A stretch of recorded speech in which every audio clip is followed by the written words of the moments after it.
Bienvenidas y bienvenidos, gracias por estar de nuevo en este programa.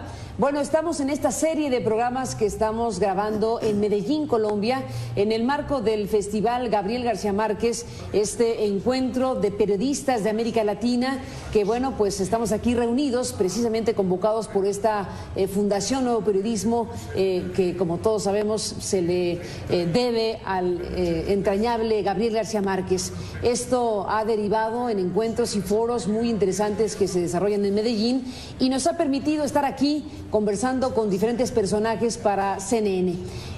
Nos da mucho gusto saludar en esta ocasión para esta serie al padre Alejandro Solalinde, que está invitado por este encuentro a Medellín, Colombia, y que forma parte precisamente de las personas que estamos aquí, pues eso, hablando de América Latina, hablando de periodismo, hablando de realidades en nuestros países desde diferentes ópticas. Alejandro Solalinde, padre, gracias por estar aquí en este programa, bienvenido. Gracias, Carmen, qué gusto estar con ustedes. Al contrario, bueno, pues conversábamos antes de iniciar esta grabación del encuentro mismo, de lo que significa estar en contacto con periodistas de toda América Latina que están hablando o estamos hablando de nuestros trabajos de investigación, de asuntos relevantes para nuestras naciones.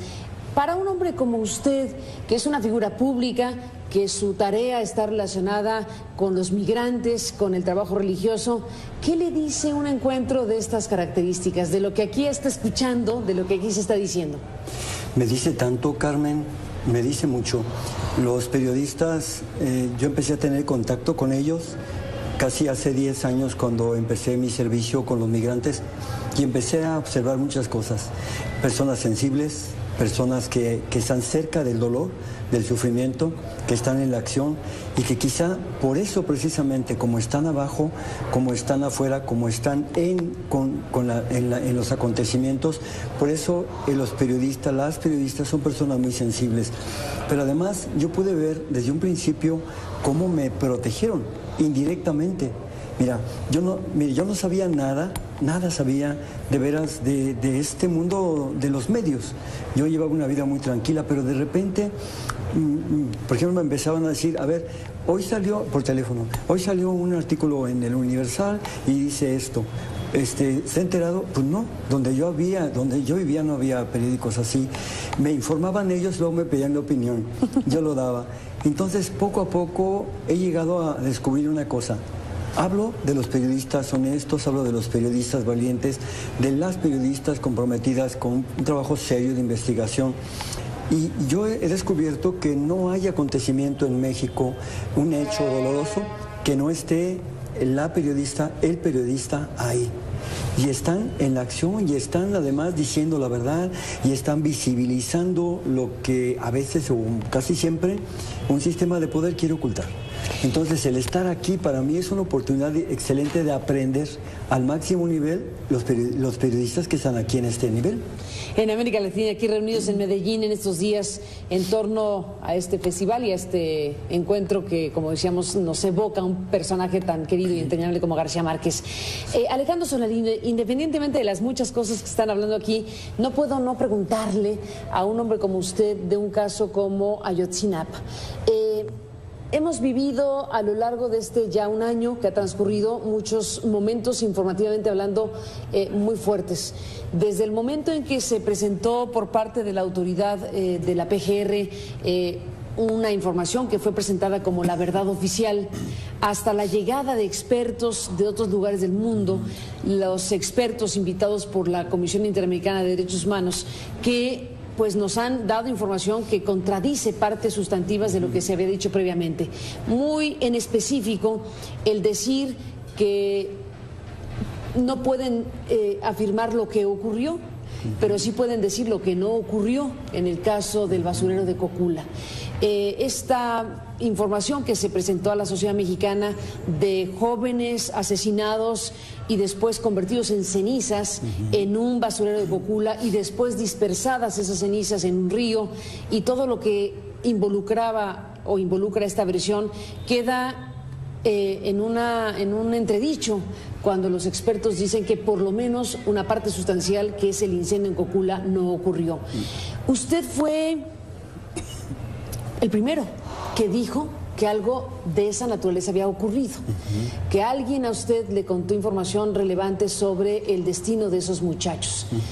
¿Qué puede decir hoy Alejandro Solalinde con estas nuevas informaciones de lo que supo, de lo que se está diciendo que dijo en el origen y que no necesariamente corresponde con lo que dijo Alejandro Solalinde? ¿Qué balance y qué decir hoy de las cosas de Ayotzinapa?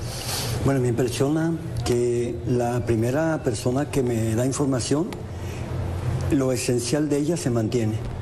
¿Qué es? Es decir, hubo asesinato de algunos de ellos y también hubo cremación de algunos de ellos. Sí, porque esa persona no me dijo, ni yo tampoco, que todos, ¿no? En ese momento nunca me dijo así. Pero tampoco nunca dijimos en dónde. La persona nunca me dijo dónde los habían cremado. Pero sí sucede que tenemos las evidencias científicas de que por lo menos Alexander, a Yosiván y un poco, también ellos dos sí. La cuestión es esta: si no fueron incinerados, si no fueron quemados o cremados en el basurero de Cocula, porque no es cierto, es una mentira, entonces, ¿dónde fue? ¿En qué hornos crematorios? ¿De dónde? Y luego, si el gobierno sigue sacando, como anunció hace 2 días, que tiene más restos que va a mandar a Innsbruck y los incineraron, ¿de dónde los sacó? Porque el equipo argentino de antropología forense no avala de ninguna manera que los hayan sacado de esa fuente que dicen ellos. Entonces, en algún lugar deben haberlos cremado y luego sembrado ahí, que es muy distinto. Entonces, sí se mantiene lo que me dijo la primera y segunda persona, en el sentido de que hubieran sido asesinados, algunos de ellos, y hubieran sido cremados también. El problema es en dónde fueron. Eso se mantiene. Padre, bueno, lo preguntaré de esta manera. ¿Quién le dice a usted esas cosas? Bueno, no sé si es un secreto de confesión o si es un tipo de fuente que usted no puede revelar porque no lo ha revelado. No ha dicho quién le ha dicho tal cosa. Sin embargo, a lo mejor puede contar de dónde procede una información de esa naturaleza, de un ciudadano de la localidad, de algún tipo de autoridad. ¿Podría el padre Solalinde dar alguna pista de cuál es la fuente de información que desde el primer momento en que usted tuvo conocimiento habló de cuerpos incinerados? Carmen, las personas que fueron hablando conmigo en realidad fueron 6 y yo las tengo perfectamente ubicadas, sé quiénes son, pero las 6, digamos, en retrospección, yo he ido analizando lo que me han dicho y lo que me han dicho ha cobrado importancia y ha cobrado relevancia a raíz precisamente de esos peritajes, de esas informaciones de Tlachinolán, del PRO, del Morelos o de la Comisión Nacional de Derechos Humanos o del GIEI, ¿sí? Cobran, por ejemplo, el sexto confidente, que no fue el último fue hace poquito, pero el sexto confidente sí me dijo, me ubicó, que había estado la Policía Federal. El tercero y el sexto me confirmaron que había estado la Policía Federal y el Ejército. Sí, el Ejército. Pero, a ver, yo trato de hacer una recapitulación de lo que me dijo esta sexta persona, y si usted ve mis declaraciones, el momento que yo voy diciendo lo que me dijo la sexta persona, se va a ver, yo por ejemplo puedo hacer a raíz de estas últimas informaciones, de esos 3 peritajes de informaciones, puedo ver, a ver, en la última... Lo voy a interrumpir un segundo, sí. Alejandro, para hacer un corte y regresamos con ese análisis. De acuerdo. Volvemos en un instante.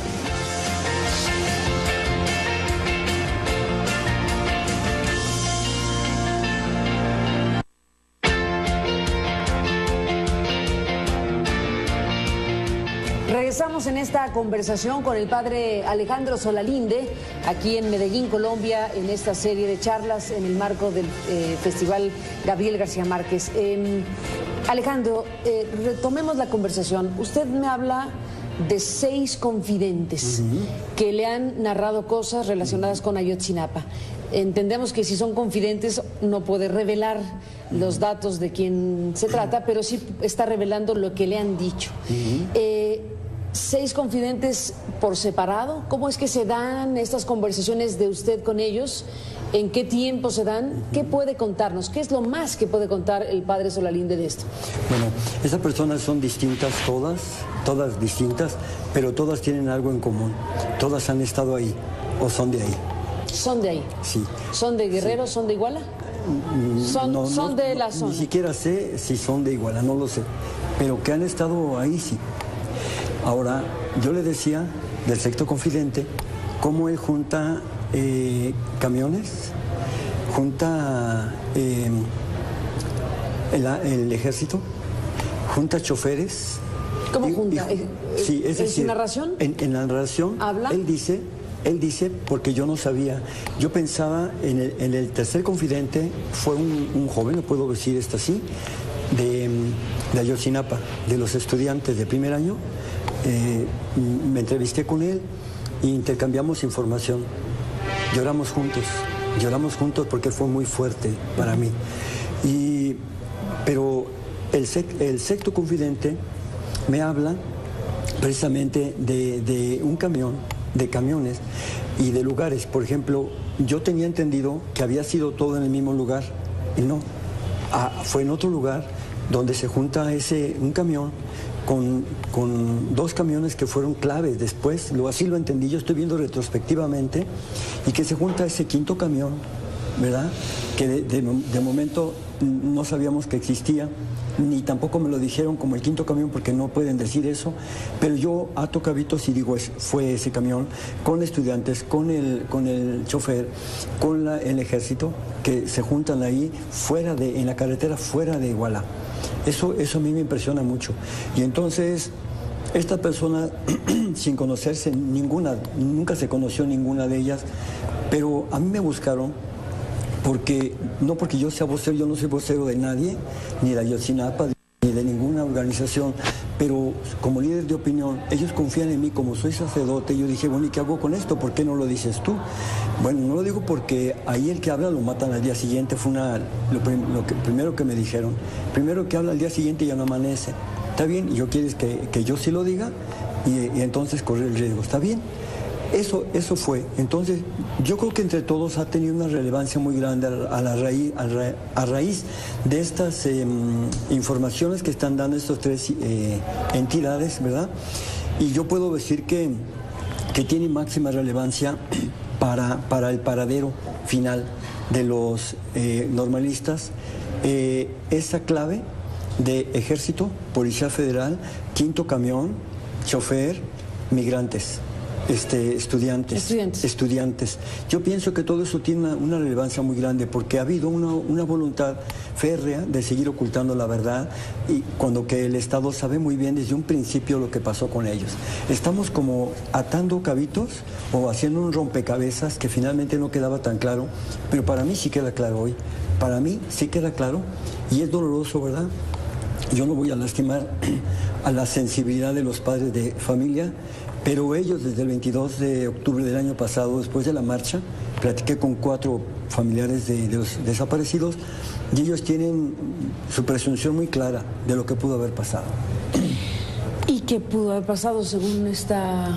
Es decir, teniendo un Estado tan perverso como el que tenemos, un Estado criminal, que si fue el Estado no va a hacer caricias, Carmen.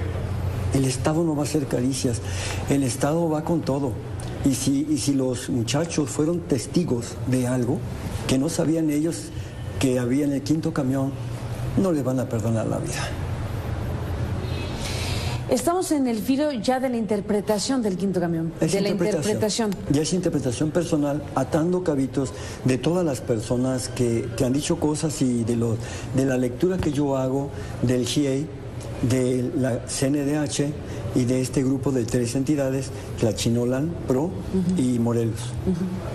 Ahora, en esa interpretación de informaciones que hoy están a la vista, el tema es... ¿Por qué no fue explícita la autoridad en informarle a la sociedad sobre el quinto camión? ¿Por qué la autoridad no presentó el camión que los expertos internacionales estaban solicitando que presentara? ¿Qué tipo de cosas han ido ocurriendo en el camino que sugieren que estamos frente a un tipo de encubrimiento de alguna parte de la estructura de la Procuraduría que hizo la investigación acorde a lo que los propios expertos están diciendo? ¿Qué tipo de encubrimiento, de distorsión de la propia investigación realizada? Carmen, yo no quiero ser tan explícito por la sensibilidad con los padres de familia y estoy seguro que muchos de ellos no les gustará lo que yo diga, pero son mi interpretación, y yo digo, sí, quizá, si esos jóvenes del quinto camión no hubieran estado ahí, no hubieran tomado ese camión que no sabían lo que contenía. Tomado por equivocación, digámoslo sí, así. Por equivocación. Y si quizá ellos no hubieran visto nada, tal vez estuvieran de vuelta a casa. Pero no fue así. Y yo pienso que es un estado tan corrupto, un estado tan implicado, un negocio tan grande como la heroína, que ya hasta el presidente Obama señaló esto. Una línea pues muy clara de fluidez de este tipo de sustancia estupefaciente, y hay intereses muy grandes, y en un México como el que vivimos sabemos que está todo implicado, y hay complicidades y hay corrupción tremenda. Bueno, está la investigación que en Estados Unidos efectivamente se ha realizado sobre ruta de Iguala a Chicago para transportar heroína y estupefacientes, y ahí es en donde hay una línea de investigación muy importante. Claro. Otra línea de investigación que han dicho los expertos internacionales que hay que hacer es los crematorios que pueda haber en la zona. Ese es un tema muy doloroso y muy difícil, pero de obligada revisión. Carmen, no hay en la región, por lo que nos han dicho los mismos investigadores, no hay ese tipo de crematorios como para desaparecer 43 personas. Sí los hay en el ejército. El ejército sí, por más que lo quiera negar, ahí sí. Yo recuerdo y quiero retomar algo muy importante que para mí ha tenido trascendencia. Aquel 23 de octubre del año pasado, a la 1 de la tarde, cuando estábamos con Jesús Murillo Caram, personas que me acompañaban, dialogamos con él. Y uno de los puntos muy importantes que él nos decía, que venían en camino 13 cuerpos, 13 restos de personas de Iguala para acá, y que iban a ver si eran los normalistas. ¿Eran 13 cuerpos de otra cosa? 12 cuerpos de Iguala, cuerpos de... Tremendo también. Que venían de ahí. Sí. O sea, una brutalidad, de cualquier manera. 12 cuerpos. Y ahí no pueden desmentirlo, porque ahí estaba Elenita Poniatowska, estaban varios asesores míos, estaba la hermana Leticia Gutiérrez Valderrama, y escuchamos todo eso. Pero te repito, en ese momento, cosas que nos dicen no le damos la importancia, pero a la vuelta del tiempo, cuando van haciendo las investigaciones, va apareciendo la verdad. Y la verdad es muy dura. Muy dura. Sobre esos cuerpos, finalmente se reconoció que eran de otros asesinatos relacionados con Ayotzinapa. Que no eran de normalistas, simplemente se concretó a decir, ya se revisó esto, como ya nos lo habían dicho a nosotros, y no se trata de normalistas. Y se quedó eso así. Sí, entonces, Carmen, volvemos a lo mismo. A ver, si no eran esos cuerpos y no son otros, ¿de dónde este gobierno está sacando esos restos calcinados? Porque ya anunció hace 2 días que va a sacar más, que va a presentar más a Innsbruck. Entonces, ¿de dónde los está sacando? ¿De Cocula? No. Volvemos después de esta conversación, de esta parte de la conversación con Alejandro Solalinde.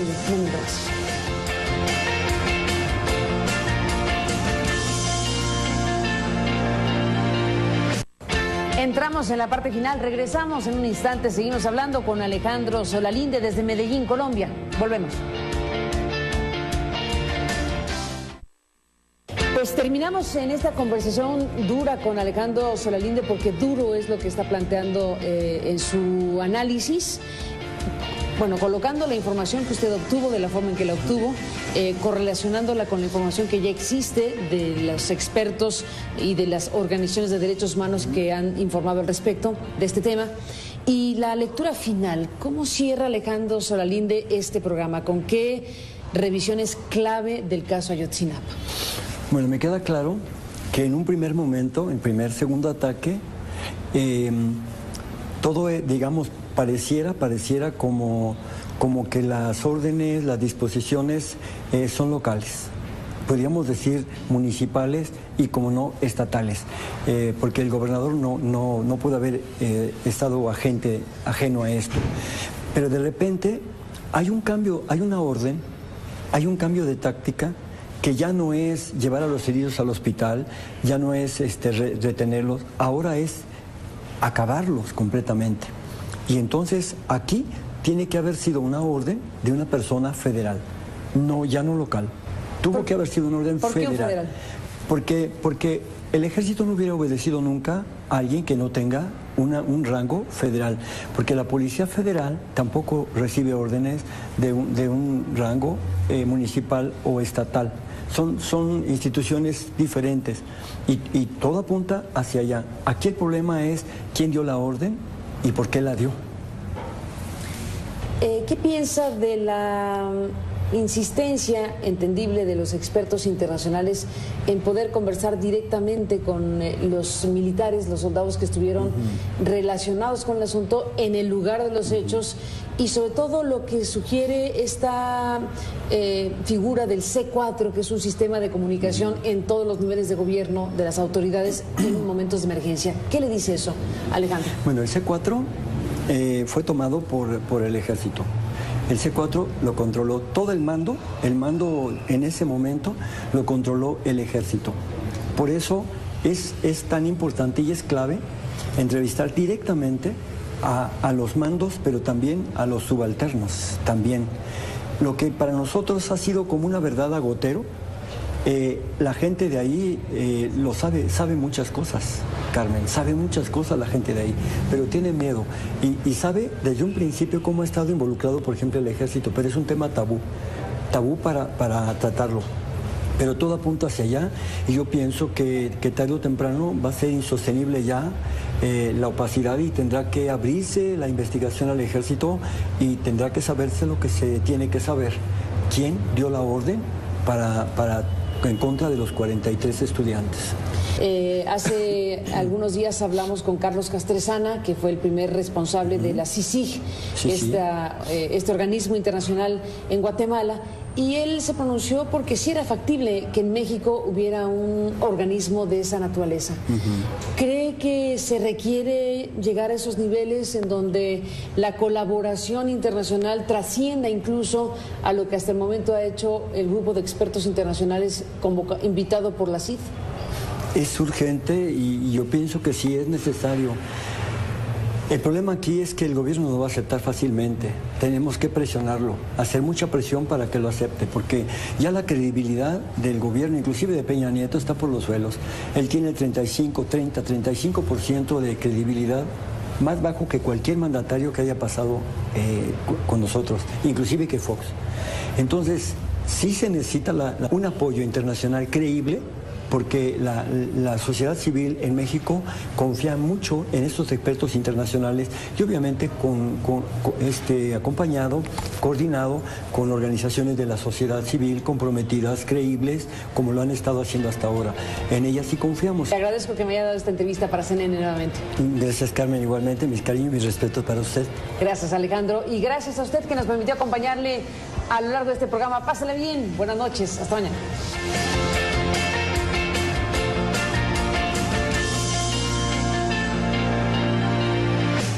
Casi hace 10 años cuando empecé mi servicio con los migrantes y empecé a observar muchas cosas.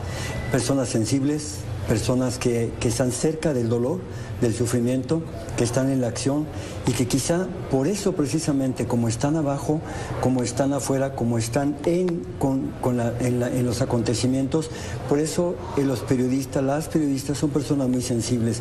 Pero además yo pude ver desde un principio cómo me protegieron indirectamente. Mira, yo no sabía nada sabía de veras de este mundo de los medios. Yo llevaba una vida muy tranquila, pero de repente, Carmen, qué gusto estar con ustedes. Al contrario, bueno, pues conversábamos antes de iniciar esta grabación del encuentro mismo, de lo que significa estar en contacto con periodistas de toda América Latina que están hablando o estamos hablando de nuestros trabajos de investigación, de asuntos relevantes para nuestras naciones. Para un hombre como usted, que es una figura pública, que su tarea está relacionada con los migrantes, con el trabajo religioso, ¿qué le dice un encuentro de estas características, de lo que aquí está escuchando, de lo que aquí se está diciendo? Me dice tanto, Carmen, me dice mucho. Los periodistas, yo empecé a tener contacto con ellos. Por ejemplo, me empezaban a decir, a ver, hoy salió, por teléfono, hoy salió un artículo en el Universal y dice esto. ¿Se ha enterado? Pues no, donde yo vivía no había periódicos así. Me informaban ellos, luego me pedían la opinión, yo lo daba. Entonces, poco a poco he llegado a descubrir una cosa.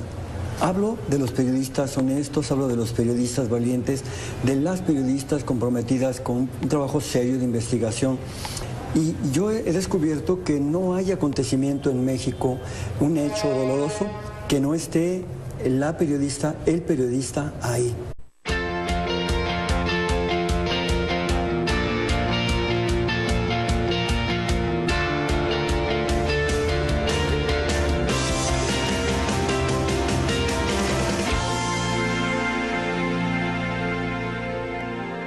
Bienvenidas y bienvenidos, gracias por estar de nuevo en este programa.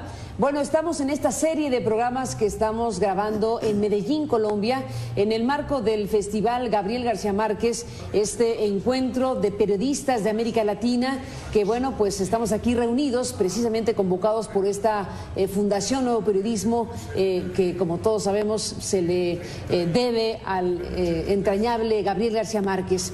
Esto ha derivado en encuentros y foros muy interesantes que se desarrollan en Medellín y nos ha permitido estar aquí conversando con diferentes personajes para CNN.